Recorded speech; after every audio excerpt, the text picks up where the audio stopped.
Depression is living in the past, anxiety is living in the future.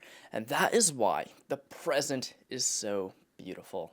It is because it is a gift that inherently cannot be taken away from you unless it is factors such as anxiety and depression that is taking the experience away from you. That is so true. I used to be a really depressed kid.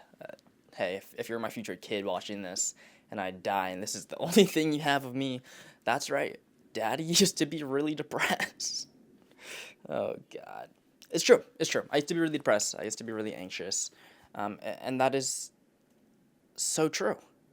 When I was feeling depressed, it was because I was feeling inadequate, but the reasons of being and feeling inadequate all stemmed from things that had happened in the past.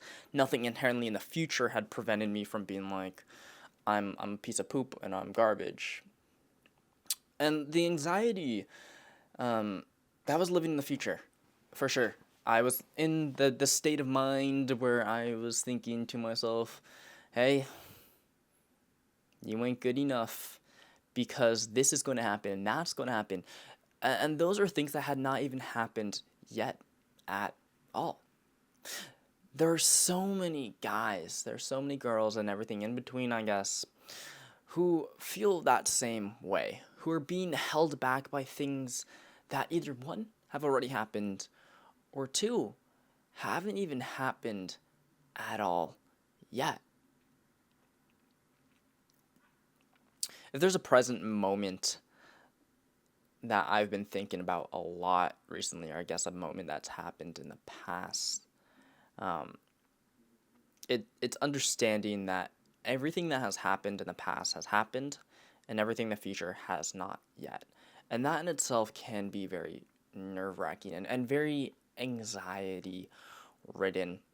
I used to be someone who all the time would try to predict what people are going to say and what people are going to do. And if I'm being retrospective, if I'm being maybe a little egotistical, I was able to really predict people's behaviors really well. Oh yeah, I think that's what got me into human psychology and learning everything about human psychology that I can, and body language and what it all means. Also, I could kind of understand human psychology, human behavior, and so I could prepare for that. But that just got so exhausting. I mean, it's cool. It really is cool understanding for myself. Like, that's a lot of where my confidence comes from, is knowing I could predict how people are going to react if I say this. And that's not just me insulting them, but me saying, like, something nice, or me saying something, and I know, like, okay, they're going to relate it to how they've been thinking a lot about in their life. And I got a lot of confidence. Like, I'm not going to knock it down because it's how I gained a lot of confidence, knowing for myself that no one could take that away from me. Like, that's true confidence right there. Knowing you have a skill that no one could take away from you. That was one of the skills for me that I built my confidence in. It was understanding I understand people. Like, I could understand how people are going to react, how people, in not just situations that I'm a part of, but how people for themselves. I know, hey, John is really emotional, and I know if that girl says just the slightest thing is going to set him off and he's just going to go off on her. And so it's moments like that where I'm understanding, like, okay, understanding people, understanding their behaviors, and thinking about it.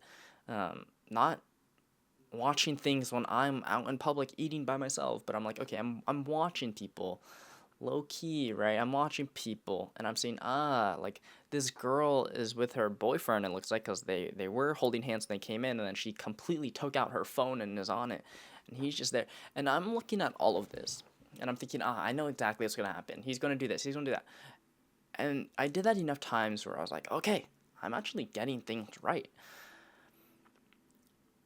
But one day, it changed. It changed. One day I thought to myself, it's kind of a lot of work to do all of that. And I'm not going to knock it down. Some people really love that. Some people really hate that. I've kind of come to be in the current state that I am in, that I kind of like not knowing what's going to happen next. I mean, of course, I think there are some things that people do. I'm like, yeah, if I've kind of thought about it, it makes sense. Or like, I'm not super surprised that you did this and you let me down in this way. Like, it's totally in your nature to be super late to things. But hey, like at the end of the day, I'm not gonna think like, I'm gonna prepare for the worst and plan for the worst and the best and whatever. I just thought like, whatever happens, happens. I think it's part of a way how I was kind of able to reduce and kind of diminish, relinquish my anxiety, is not preparing for everything and letting things just happen. This might be kind of controversial, but I don't necessarily love the idea of trigger warnings for every single context. Okay, I understand, like, for movies, I guess it makes sense, and video games, okay, this is going to be graphic, it's rated R, there's nudity, whatever, violence, alcohol, substance abuse. But my point is, for, like, everyday things, I don't believe that we should be following in this notion that, like, there's a trigger warning for everything. I think in some cases, some trigger warnings are like super, super big. But other cases, the real world doesn't operate and constantly wanting to, hey, trigger warning this, trigger warning that. Like for me, like I had friends who would self-harm back in my youth. That's why I was kind of so depressed, because I had friends who were like self-harming themselves. And like I remember sitting in 8th grade one day, we are doing some little paper cutting art project in our humanities class. I don't know, for To Kill a Mockingbird or something. And the teacher brought up like a pair of scissors for the class to use. And I got kind of triggered. I'm like, okay, I low-key need to leave because this is a bit too much. Like scissors. Like, are you serious? Scissors? Scissors is what triggered me.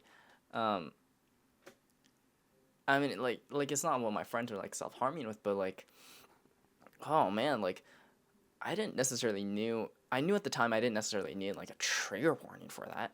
No, like I understood like this is the real world. There are going to be times in which the trigger for myself, for my situation, is just going to like pop out of nowhere, and for that, like you just have to understand, just take a moment for yourself and kind of just either leave, take a step out. Like it doesn't need to be a big deal.